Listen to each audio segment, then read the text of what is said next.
अस्सलाम वालेकुम everyone, welcome to my channel, welcome to another vlog. आज के व्लॉग में मैं आपके साथ शेयर करूंगी अपने ब्राउन चॉपर एंड ब्लेंडर का रिव्यू शेयर और आपको इसके बारे में फुल गाइडेंस दूंगी कि किस तरह आप अपने जो अप्लायंसेस हैं उनकी केयर कर सकते हैं, उनको किस तरह यूज़ करना है, कैसे उनकी ड्यूरेशन को आपने बढ़ाना है और किस तरह आप उनको ज़्यादा अरसे तक अच्छे तरीके से यूज़ कर सकते हैं।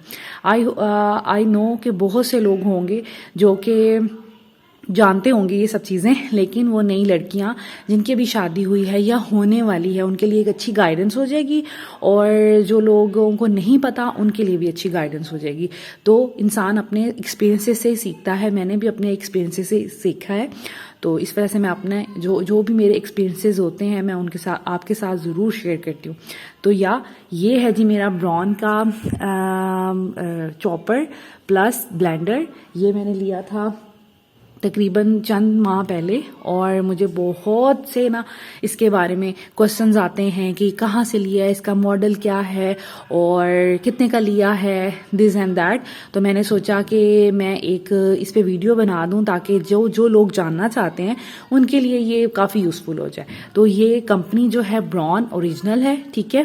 तो इसके अंदर जो चीज़ें हैं जो आपको नज़र आ रही हैं, लाइक चॉपर है, ब्लेंडर है और ये ग्राइंडर है, ठीक है। ये तीन बेसिक इसके काम है। इसके अलावा ये काफ़ी ज़्यादा अच्छा है। ब्राउन कंपनी आप सब जानते हैं कि बहुत अच्छी कंपनी है, एक नाम है ब्राउन का और वाकई मैं अब इसको यूज़ कर रही हूँ तो मुझे फील हो रहा है कि ये बहुत अच्छी इन्वेस्टमेंट है और जिन लोगों को कुकिंग का शौक है उनके लिए तो बहुत ज़्यादा अच्छी इन्वेस्टमेंट है ये। अच्छा जी, ये इसके साथ मुझे अटैचमेंट्स मिली थी, ठीक है। इसका बॉक्स जो है वो ब्लैक कलर का है और यहाँ पर इतना अच्छा कोई शो नहीं हो रहा, मैं निकाल के भी आपको सारी चीज़ें दिखाऊंगी, लेकिन अभी मैं सिर्फ बॉक्स में से बता दूं आपको। एक इसके साथ ये मशीन है, चॉपर है, चॉपर का ब्लेड है, इसके अलावा एक ये वाला इसमें सिट्रस शायद निकल आता है, फ्रूट का जूस या आई डोंट नो ये किस पर्पस के लिए है। और एक इसमें ये ब्लेड्स आते हैं जो कि चॉपिंग के लिए, लाइक आप सैलड्स वगैरह इसमें बना सकते हैं, बहुत अच्छा सैलड वगैरह इसमें बन जाता है। इसके अलावा अगर आपने गाजरें कद्दूकश करनी हो तो वो हो जाती हैं और बड़ा अच्छा ये काम करता है। तो मैंने इसमें जब मेरे पास पहले चॉपर था, ये ब्लेड जो है चंद सेकंड्स में आपकी कितनी ज़्यादा गाजरें कर देता है। आपने सैलड बनाना हो, कचूमर वगैरह, तो वो बहुत इजीली बन जाता है। तो ये है एक ब्लेड। एक इसके साथ जग होता है, ऑफ कोर्स, जो हम अपने मिल्क शेक्स और जूस वगैरह बनाते हैं। इसके अलावा एक यहाँ पे हमें मिली है इसके साथ ग्राइंडर, जिसमें आप मसाले वगैरह अपने स्पाइसेस वगैरह ग्राइंड कर सकते हैं, और एक मिला है स्पैचुला, ये भी बड़े काम की चीज़ है। तो टोटल इसके साथ यही चीज़ें थी। इसके साथ अगर एक चीज़ मिस है तो वो है जी जो हमारा जूसर होता है ना, जिससे फ्रेश जूस निकल आता है, बस वो मिसिंग था। लेकिन मेरा उसके साथ इतना कोई काम नहीं है, मैं बहुत कम जूसेस बनाती हूँ, तो मुझे चॉपिंग और इस तरह की चीज़ें चाहिए होती है क्योंकि कीमा वगैरह कुकिंग शुकिंग में बड़ा काम आता है। तो मुझे ये चीज़ चाहिए थी जिसकी वजह से मैंने ये लिया है, वरना मेरे पास एक आम ब्लेंडर वगैरह तो था जो आम नेशनल का होता है, लेकिन मुझे सिर्फ चॉपर की वजह से ये चाहिए था। तो मैंने सोचा कि चलें ठीक है, पूरा इसमें मेरा जो काम है वो हो जाएगा। अच्छा जी, अब बात कर लेते हैं इसकी जो टाइप है या बारकोड वगैरह है। मैं इसका भी क्लोजअप एक मैंने ले लिया है। अगर आप में से कोई इसका स्क्रीनशॉट लेना चाहता है, अगर आपके लिए हेल्पफुल हो तो आप ले सकते हैं। और ये 800 वॉट का है, यहाँ पर मेंशन है 800 वॉट, ठीक है। तो ये इसकी टाइप है, बाकी बारकोड ये है और 5 kg का ये है। इसके अलावा जो इसका मॉडल नंबर है वो भी मैं आपको दिखाती हूँ। मॉडल नंबर इसका ये है, आप इसका भी स्क्रीनशॉट ले सकते हैं। और इस तरह की कोई इसकी पैकिंग है, जस्ट अ मिनट, इस तरह की इसकी पैकिंग है और आप इसका भी स्क्रीनशॉट ले सकते हैं। और अब मैं आपको निकाल कर इसकी सारी चीज़ें एक दफ़ा बता देती हूँ और उसके बाद बात करेंगे कि ये कितना एफिशिएंट है, लेना चाहिए या नहीं लेना चाहिए, कैसे काम करता है और इसकी प्राइस वगैरह। अच्छा जी, ये सारी चीज़ें हैं जो हमें इसके साथ मिली थी। ये इसकी मशीन है, ठीक है, और ये चॉपर है। और चॉपर का जो साइज़ है ना वो काफ़ी अच्छा है, लाइक हमारी छोटी फैमिली के लिए तो बहुत अच्छा है। और इतना बड़ा चाहिए भी नहीं होता। आप अगर आपके पास ज़्यादा चीज़ है तो आप 2 दफ़ा कर लें या 3 दफ़ा कर लें, तो चॉपर वैसे ही आपके काम को बहुत आसान बना देता है। आपका काम जो है वो बहुत कम टाइम में कर देता है। तो अगर आपको 2-3 सेट लगाने पड़ेंगे तो उसमें कोई मज़ायका नहीं है, लेकिन फिर भी इसकी कैपेसिटी काफ़ी ज़्यादा अच्छी है। तो ऐसा नहीं है कि इसमें बहुत कम चीज़ होती है। इसमें आलमोस्ट मैं 1-1.5 चिकन ब्रेस्ट जो है उसका कीमा बना लेती हूँ, तो जो कि काफ़ी ज़्यादा अच्छा है। और इसके बाद ये है जी इसका जग, और जग की कैपेसिटी भी बहुत अच्छी है। और आप देख सकते हैं कि जग जो है ये काफ़ी अच्छा है। ये चीज़ जो है बड़ी बेनिफिशियल रहती है अगर आपने प्रोसेस अभी हो रहा है, कुछ बन रहा है, तो उसके दौरान आपने अगर कुछ इसके अंदर ऐड करना है, आइस ऐड करनी है, शुगर ऐड करनी है, तो आप कर सकते हैं। और या ये इसका जग है। इसके अलावा ये है जी इसकी जो ग्राइंडर है ये वो है, और इसकी भी कैपेसिटी बिल्कुल ठीक है। आपको बहुत ज़्यादा मसाले तो एकदम नहीं करने होते, लेकिन फिर भी ये काफ़ी स्पेशियस है, तो इसमें ये है कि काफ़ी अच्छा मसाला जो है वो ग्राइंड हो जाता है। उसके बाद ये एक इसका अटैचमेंट है जो कि पहले लगेगी और फिर चॉपर लगेगा, ठीक है, और फिर ये काम करेगा। उसके बाद ये है जी वो ब्लेड जिसकी मैं बात कर रही थी। ये बड़ा काम आता है सैलड्स वगैरह बनाने में, और अगर आपने गाजरों का हलवा वगैरह बनाना है तो उन चीज़ों में ये काफ़ी काम आता है। उसके बाद ये एक है, ये वैसे तो डो मेकिंग के लिए काम आता है, और इससे आटा मैदा वगैरह आप गूंद सकते हैं, लेकिन मेरा और ये वाली जो अटैचमेंट है इसमें लगेगी, लेकिन मेरा कोई ऐसा एक्सपीरियंस नहीं है। मैंने ऐसा कोई अभी इसमें आटा वगैरह नहीं गूंदा, मैंने इसमें मैदा नहीं गूंदा, तो इस वजह से मैं इसके बारे में कुछ नहीं कह सकती। इंशाल्लाह ताला मैं कभी इस पे एक्सपेरिमेंट करूंगी और फिर आपके साथ शेयर करूंगी कि इसको किस तरह काम में लाया जा सकता है और क्या ये बेनिफिशियल है भी कि नहीं है। खैर, उसके बाद एक ये अटैचमेंट है, ये उन्होंने लिखा हुआ है कि क्रीम को व्हिप करने के लिए काम आता है। ये भी अटैचमेंट चॉपर के अंदर लगेगी, लेकिन इसके बारे में भी मैं अभी आपको प्रॉपर रिव्यू नहीं दे सकती और आइडिया नहीं बता सकती कि ये दोनों का पर्पस ये फुलफिल करता भी है कि नहीं। इंशाल्लाह ताला मैं किसी वीडियो में कोई क्लिप डाल दूंगी जब मैं इनको यूज़ करूंगी, तो फिर आपके साथ शेयर करूंगी। और एक ये स्पैचुला है, ये भी बहुत काम की चीज़ होती है। आपने कोई भी चीज़ साफ़ करनी हो बहुत आसानी से जग में से भी साफ़ हो जाएगी और चॉपर में से भी साफ़ हो जाएगी। एक राउंड साइड बनी हुई है इसकी और एक ये स्ट्रेट साइड है, तो ये बड़ी अच्छी रहती है। अच्छा, अब बात करते हैं कि ये एफिशिएंट कितना है, कितना अच्छा काम करता है। तो पर्सनली मैं अगर आपको बताऊं तो ये बहुत अच्छा काम करता है। अगर मेरा ऑनेस्ट आप रिव्यू सुनना चाहते हैं तो ये बहुत अच्छा काम करता है। कीमा बहुत अच्छा हो जाता है। मुझे बहुत शदीद ज़रूरत थी चॉपर की, क्योंकि मुझे कुकिंग का बहुत ज़्यादा शौक है, तो इस वजह से फिर मुझे कमी फील होती थी कि मेरे पास चॉपर नहीं है। मेरे पास पहले था, वेस्ट पॉइंट कंपनी का था, वो मैंने जिस साल लिया है उसी साल उसका चॉपर भी ख़राब हो गया और उसका ये जो जग था वो भी लीक करने लग गया। और जग तो मुझे लगता है कि मेरी गलती थी, मैंने उसमें गरम ग्रेवी डाल दी थी और जिसकी वजह से शायद उसमें लीकेज हो गया हो, लेकिन चॉपर को ख़राब नहीं होना चाहिए था, उसका चॉपर ख़राब हो गया था। लाइक उसकी मशीन और चॉपर के जो अंदर अटैचमेंट होती है वो ख़राब हो गई थी। तो मुझे वेस्ट पॉइंट कंपनी, अब मुझे बड़े अच्छे अच्छे उसमें डिज़ाइंस भी आए हुए थे और वो इकोनॉमिकल भी था, लेकिन मुझे पता नहीं क्यों एक दफ़ा वो चीज़ ख़राब हो गई, तो मुझे लग रहा था कि अब दोबारा शायद मैं उस कंपनी पे ट्रस्ट नहीं कर पाऊँ। तो लेकिन ये जो ब्राउन कंपनी है इसका एक नाम है और काफ़ी ये अच्छा ब्रांड है। और फूड फ्यूजन जो एक पेज है जो कुकिंग से रिलेटेड है, वो भी ब्राउन कंपनी के प्रोडक्ट्स यूज़ करते हैं। इसके अलावा वैसे भी इसके प्रोडक्ट्स मेरी मदर भी, लाइक उनके पास हैंड ब्लेंडर है, वो यूज़ कर रही हैं, काफ़ी सालों से यूज़ कर रही हैं, वो बहुत अच्छा चल रहा है। तो इसलिए थोड़ा ट्रस्ट था इस पे, इसका नाम की वजह से। और मैंने इसको जब से लिया है मैं बहुत सेटिस्फाइड हूँ, ये काम बहुत अच्छा करता है। ब्लेंडर भी इसका बहुत अच्छा चल रहा है, ग्राइंडर भी एंड चॉपर भी, तो काम तो ये बहुत अच्छा कर रहा है। अब आ जाते हैं इसकी प्राइस पे तो प्राइस इसकी थोड़ी ज़्यादा है, जो मुझे लगता है कि ये ज़्यादा है। ये मुझे मिला था 27,000 का, आज से कोई 3-4 या 6 माह पहले।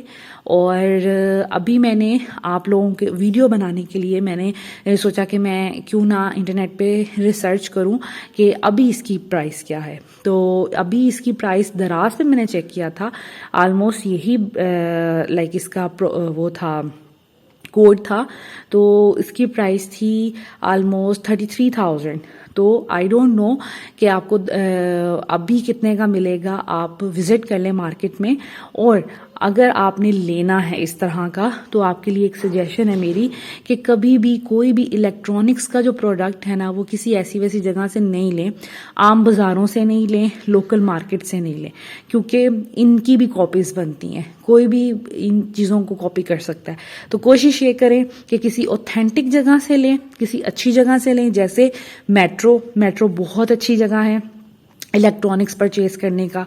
कारफोर बहुत अच्छी जगह है। इसके अलावा अल्फते इज़ द बेस्ट। ठीक है, तो आप इन तीनों जगहों से ले सकते हैं अगर आपकी सिटी में ये तीनों हैं शॉप्स। ठीक है, लाइक कैश एंड कैरीज।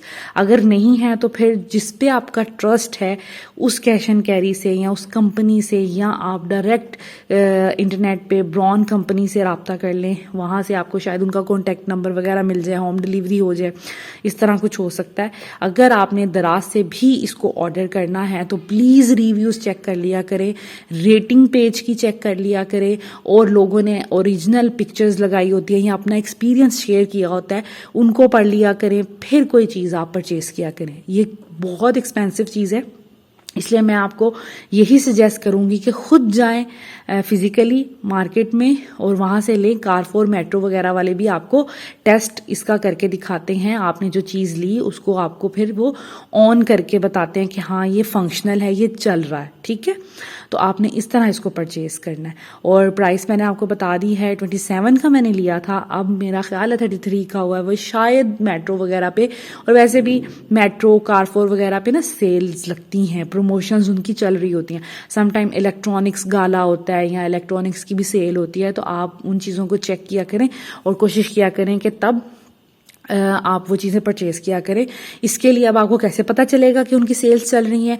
आप क्या करेंगे कि मेट्रो कारफोर वगैरह की कोई ऐप डाउनलोड कर लें, तो उस पर नोटिफिकेशंस वगैरह आती रहेंगी, उससे फिर आपको पता चल जाएगा। या फेसबुक पेज उनका ज्वाइन कर लें, इंस्टाग्राम पे फॉलो कर लें, तो इस तरह ये कि आपको उनकी प्रमोशंस का पता चलता रहेगा, फिर आप चीज़ें ले सकते हैं।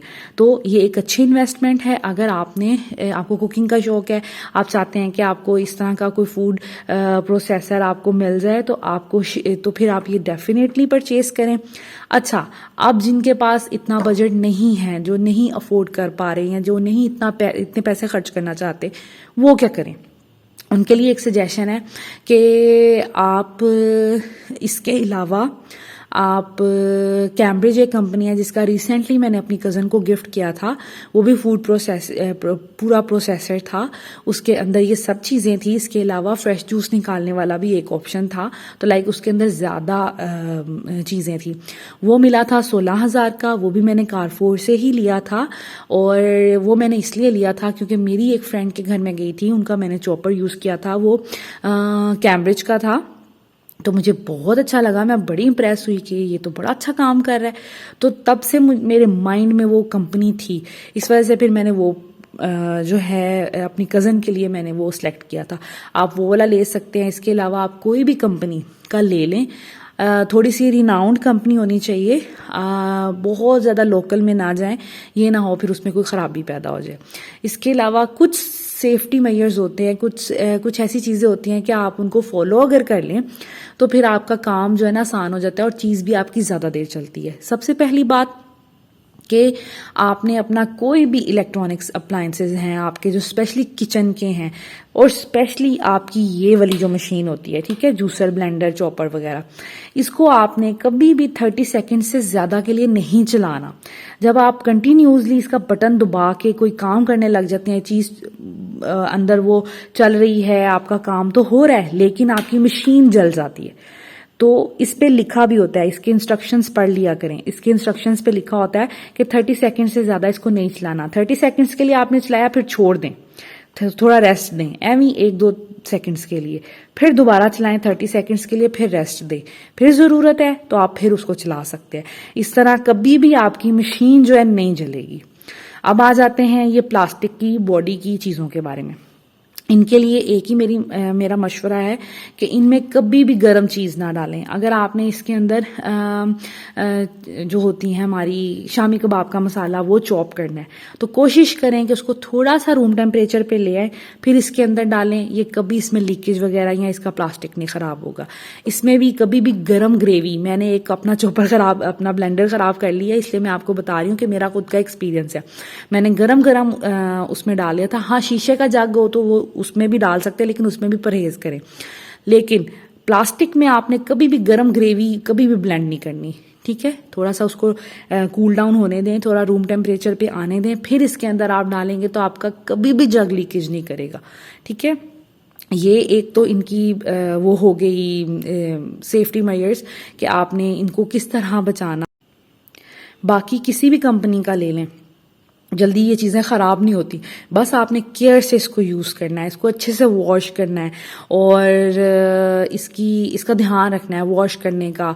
इसको आपने गीले गीले को इसके ऊपर नहीं रख देना कि इसमें से पानी निकले और आपकी मशीन जले। इसको ज़्यादा देर के लिए नहीं आपने चलाना। तो इस तरह की जब आप चीज़ें करेंगे ना तो इंशाल्लाह ताला कभी भी आपकी इस तरह की चीज़ कभी ख़राब नहीं होगी। तो अब मैं आपको इसका थोड़ा सा यूजेज बताऊँगी कि मैं इसके अंदर कीमा आपको चॉप करके बताती हूँ और ब्लेंडर को कैसे यूज़ करना है, कैसे वॉश करना है, वो थोड़े से ट्रिक्स भी बताती हूँ ताकि आपकी जो ये ब्लेंडर चॉपर वगैरह हैं ये देर तक चलें और इनमें स्क्रैचेस नहीं आए, ये खराब नहीं हो, ठीक है। तो अब चलते हैं उस तरफ। अच्छा, जहाँ तक बात करें इसकी एफिशिएंसी की तो ये बहुत अच्छा काम करता है। आपने सबसे पहले इसका एक एक्सटेंशन जो भी मिलती है इसके साथ वो नीचे लगानी है, ऊपर आपने इस चॉपर को रख देना है और कोई भी चीज़ और ब्लेड रख देना। फिर कोई भी चीज़ है जो आपने चॉप करनी है आप इजीली चॉप कर सकते हैं, वो मुझे आपको बताने की ज़रूरत नहीं है। हाँ, इसकी केयर के लिए कुछ बातें मैं बताऊँगी, वो ये हैं कि आपने 30 सेकेंड्स से ज़्यादा इसको नहीं चलाना, वरना ये जल जाता है। जब हम 1-1.5-2 मिनट के लिए लगातार इसको ऑन रहने देते हैं फिर इसकी मशीन चलती है। कोई भी कंपनी का चॉपर हो, इवन कोई रिनाउंड कंपनी ना भी हो, उनके भी चॉपर इतनी देर चल जाते हैं या ब्लेंडर जूसर वगैरह चल जाते हैं अगर आप उसको ज़्यादा देर के लिए नहीं चलाएंगे, ठीक है। तो इसकी मशीन नहीं चलेगी। उसके बाद आप इसको जैसे मर्ज़ी यूज़ करें, कोई मसला नहीं है। यहाँ पर मैं बना रही थी बर्गर पैटी का पैटी, तो उसके लिए मैंने चिकन का कीमा, देखें आप कितना फ़ाइन इसमें चॉप हो गया और बड़ी ही आसानी से और बड़ी क्विकली आपका काम हो जाता है। शामी कबाब हो, कोई भी चीज़ हो, इतनी जल्दी हो जाती है कि आपका काम जो आप हाथ से शामी कबाब को कूटते हैं उसमें तो बहुत टाइम लग जाता है। तो ये इसमें 5 से 10 मिनट में आपका जितना मर्ज़ी हो आप इसमें बना सकते हैं। इसके अलावा ये जो स्पैचुला है ना, इस तरह के स्पैचुलाज आपने यूज़ करने हैं। ये मार्केट से आम भी इजीली मिल जाते हैं। जो ग्रीन कलर का मैंने आपको दिखाया वो मैंने खुद परचेज़ किया हुआ है और जो ये ग्रे कलर का है ये इसके साथ मिला था। आपने कोई भी चीज़ इसमें से साफ़ करनी है तो आपने इसी से करनी है। अगर आप कोई भी नाइफ़ यूज़ करेंगे, आप कोई स्टील का चम्मच वगैरह यूज़ करेंगे तो उससे चांसेस हैं कि आपका जो चॉपर है या ब्लेंडर जूसर वगैरह है उनमें लाइंस पड़ जाएँ, उसमें स्क्रैचेस आ जाएँ। तो फिर जब आप उसको वॉश करते हैं, यूज़ करते हैं, उसमें चीज़ें फंसती हैं जो सेहत के लिए बहुत ज़्यादा ना बुरी हैं। तो इस वजह से कोशिश ये करें इस तरह के स्पैचुला आप किचन में रखें और इससे अच्छे से साफ़ कर लें। और ये देखें जग बिल्कुल अच्छे से साफ़ हो गया।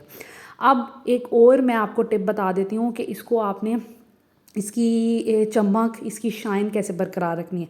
जब भी ब्लेंडर जूसर चॉपर वगैरह यूज़ करें तो कोशिश ये करें कि फ़ौरन उसको वॉश कर लें, अपना सारा टाइम निकाल के उसको फ़ौरन वॉश कर लें। और वॉश आपने कैसे करना है, अगर इन केस आपके पास टाइम नहीं है तो आप ये करें कि इसमें पानी भर कर रख दें। कोई भी चीज़ जब चिपकी इस पर रह जाएगी ना, फिर जब आप इसको रगड़ रगड़ के साफ़ करेंगे ना, इसकी शाइन भी ख़राब होगी, इसमें लाइनें भी पड़ेंगी और ये खूबसूरत भी नहीं लगेगा। तो कोशिश ये करें कि जैसे ही आपका काम ख़त्म हो गया आप इसको पानी में डिप करके रख दें, ठीक है, अगर आपके पास टाइम नहीं है बर्तन धोने का। अगर आपके पास टाइम है तो 2 मिनट लगेंगे। आपने क्या करना है, जो स्कॉच ये जो स्पंज होता है उसकी ये जो स्पंज वाली साइड है, जब आपका नया ही चॉपर होगा, पुराने का तो मसला ख़राब हो चुका होता है ना, तो ये आपने ना तो स्टील की इसमें यूज़ करनी है और ना ही ग्रीन साइड यूज़ करनी है, ये जो स्कॉच ब्राइट का होता है स्पंज, ठीक है। तो कोशिश करें जो स्पॉन्ज वाली साइड है ना, आपने वो इस पर यूज़ करनी है। हल्के हाथों से उसको रब करते जाएं और उसको साफ़ कर लें। इस तरह ये होगा कि आपका चॉपर वगैरह में कभी लाइंस नहीं पड़ेंगी और कभी भी इसमें ना जो इसकी शाइन है वो ख़राब नहीं होगी, वरना आपको पता है कि शाइन वगैरह ख़राब हो जाती है। तो बस इसको हल्के हाथों से जब आप फ़ौरन साफ़ कर लेंगे और आप स्पॉन्ज वाली साइड से साफ़ करेंगे तो कभी हो ही नहीं सकता कि आपका चॉपर जो है ना वो उसकी शाइन ख़राब हो या उसकी खूबसूरती ख़राब हो या वो उसमें लाइंस वगैरह पड़े। तो बस फ़ौरन यूज़ करने के बाद इसको आप, मैं तो यही कहूँगी कि आप इसको वॉश कर लें। अगर टाइम नहीं है तो फिर भिगो के रख दें और जब भी इसको साफ़ करें, ताकि इसमें चीज़ें चिपकी ना रहें, जब भी इसको फिर साफ़ करें तो कोशिश ये करें कि हाथों से उसको पहले साफ़ कर लें और फिर उसको जो स्पॉन्ज वाली साइड होती है ना उससे साफ़ कर लें। तो आपका चॉपर जो है ना वो कभी ख़राब नहीं होगा, इवन ब्लेंडर वगैरह भी। और ब्लेंडर को वॉश करने का तरीका ये है कि अभी मैंने बनाया था जूस, तो मैंने जैसे ही बनाया, मेरी ये आदत है, मैं हमेशा इसको रिंस करके रख देती हूँ। अगर मेरे पास नहीं टाइम ना वॉश करने का तो मैं इसको रिंस करके रख देती हूँ। आप भी इसी तरह किया करें, उससे ये होता है कि चीज़ें इसमें नहीं चिपकती और ये ख़राब नहीं होता। अगर आपके पास टाइम है तो फिर आपने क्या करना है, रिंस एक दफ़ा करके इसमें आपने थोड़ा पानी भरना है और फिर इसमें आपने जो भी आपका लिक्विड है जो आप जिससे आप बर्तन धोते हैं, आप वो इसमें थोड़ा सा डालेंगे और इसको आप चला दें मशीन के ऊपर रख कर, तो ये आपका बिल्कुल साफ़ हो जाता है। क्योंकि अक्सर ब्लेड वगैरह को हम टच करते हुए डरते हैं कि हमारे हाथ कट ना लग जाए और इस तरह, तो इस तरह ये है कि ब्लेड चलता है और उससे फिर अच्छे से साफ़ हो जाता है। एक तो बेसिक तरीका ये है, क्योंकि ब्लेंडर में ज़्यादातर हमने लिक्विड चीज़ें ही करनी होती हैं और जूसेस, वेजिटेबल्स और इस तरह की चीज़ें, तो वो इतनी स्मेली नहीं होती। तो आप इस तरह भी साफ़ कर सकते हैं। उसके बाद आप स्कॉच ब्राइट से जो आपका है वही स्पॉन्ज वाली साइड आपने इसको हल्के हाथों से वॉश कर लेना है। तो अगर ना भी करें तो ऐसे रिंस करके, जैसे मैंने अभी यहाँ पे बनाया था आड़ू का जूस, तो उसमें ये है कि मुझे इसको ज़्यादा वॉश करने की ज़रूरत नहीं थी, लेकिन मिल्क शेक वगैरह बनाए, दूध में ऑफ कोर्स फैट्स वगैरह होते हैं, तो वो फिर उसको साफ़ करना ज़रूरी है। इस वजह से फिर ये है कि दूध वाली कोई चीज़ बनाएं तो आप इसको स्पॉन्ज वाली साइड से अच्छे से थोड़ा वॉश कर दें, तो आपका ये ब्लेंडर भी बहुत अच्छे से वॉश हो जाएगा और इसमें कोई लाइन्स नहीं पड़ेंगी, इसकी खूबसूरती ज़ाया नहीं होगी। तो बस चीज़ें इसी तरह है ना कि आप थोड़ी सी आपकी केयर लगती है, लेकिन ये है कि फिर आपकी लाइफ टाइम चीज़ें चलती हैं, 10-15 साल चीज़ें आपकी चल जाती हैं इस तरह की। तो जी ये था हमारा आज की रिव्यू मेरे ब्रॉन के फूड प्रोसेसर का। आई होप कि आज की वीडियो आपको अच्छी लगी होगी, इन्फॉर्मेटिव लगी होगी और आपने कुछ ना कुछ ज़रूर सीखा होगा। और आपको अगर आप लेना चाह रहे हैं ये फूड प्रोसेसर तो आपको काफ़ी आइडिया हो गया होगा। और अगर ये नहीं लेना, कॉस्ट का इशू है, तो आप कोई भी इकनॉमिकल ले लें, लेकिन जो केयर मैंने आपको बताई है वो आपने उनके साथ भी करनी है। तो इंशाल्लाह ताला आपका जो है ना फूड प्रोसेसर किसी भी कंपनी का हो वो जल्दी ख़राब नहीं होगा। Thank you so much, take care, अल्लाह हाफिज़।